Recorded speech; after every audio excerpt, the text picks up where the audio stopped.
Okay, so we're now on to the third section, and what we're going to do now is we're going to make the body. So I'm going to start off with just a scrap of clay from my board, and we're going to roll it into a sausage. So I've just squeezed it so it can start to roll for me, and then I'm just going to nip a little bit off the end of my sausage. I'm going to place it in the palm of my hand, and I'm just going to rub my hands together, and you can see it starts to go into a circular shape. So I'm just going to push it and manipulate until I get a circular shape, and this is going to be the head of our butterfly. And then we need to make the body, so I'm just going to take that away for a second and leave that at the side. So the body, again, I'm just going to roll it out. Try and use your hand as flat as you can so you don't get big lumps where your finger marks have been. So I'm just applying a little bit of gentle pressure, and then I'm going to guess round about how long my body needs to be. That's still a bit too long. A bit more off. And then I'm going to start to shape it. So at the tail end of the butterfly, you want that to come to a sort of natural curve, and then we want the middle of the butterfly to be a bit thicker.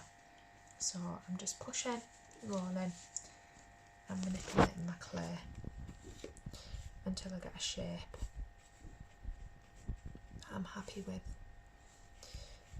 for the middle of my butterfly. A bit like that. And then I'm just going to test to see if that works. I still think mine's gone a little bit too long, so I'm just going to take a little bit more clay off and just re-roll that end.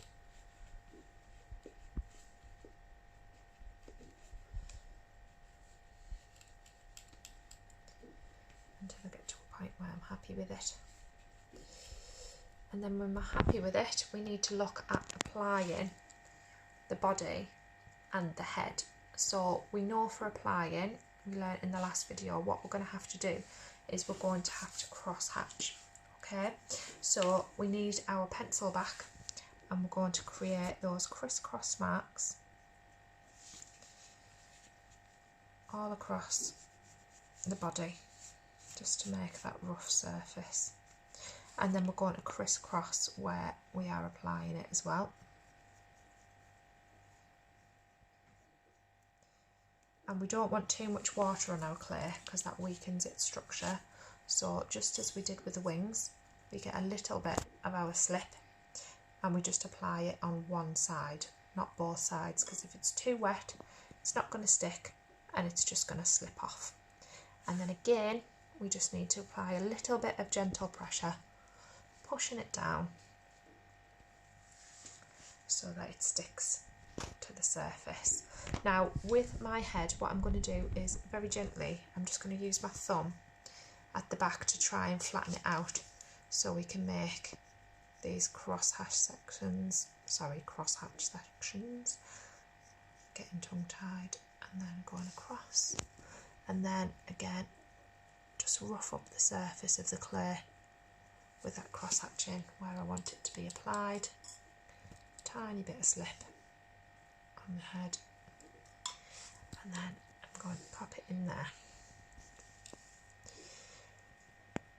Right, now we've got all the parts of our butterfly formed, what we're going to do is we're going to spend a little bit of time just neatening everything up and making sure we've got no jagged edges on the edge of our clay, and we've got no gaps appearing where we have connected things. And there's a very good reason for this, and that's because when it goes in the kiln, you don't want any of those things where air can get trapped inside, because it can make our clay tiles break or split when they are in the kiln. So I'm going to start with the bottom end of the butterfly here, and I'm just doing the same principle that we did with the wings. I'm just pushing a bit of the clay down, smoothing it down so it connects to the clay tile, so there's no gap where air can get trapped in there. I'm just using my brush. My brush is not wet now, it's just using the clay itself to push down and connect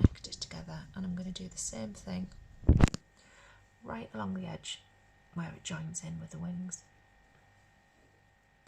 And you may lose a bit of detail, but it doesn't matter. We can go back and we can correct any shapes or anything like that. I actually think it makes it look more like the shape of the butterfly when you're doing this, because it brings it all together really nicely. So I'm going to go around the head and do the same thing. I'm just going to hold my head in place so that my brush doesn't push it out. My brush is actually getting a bit too dry and full of clay, so I'm just going to wash it off.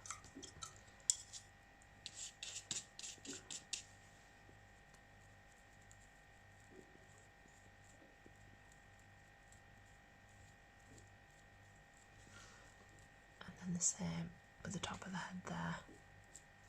Just making sure that it's connecting to the clay tile and there's no white gaps.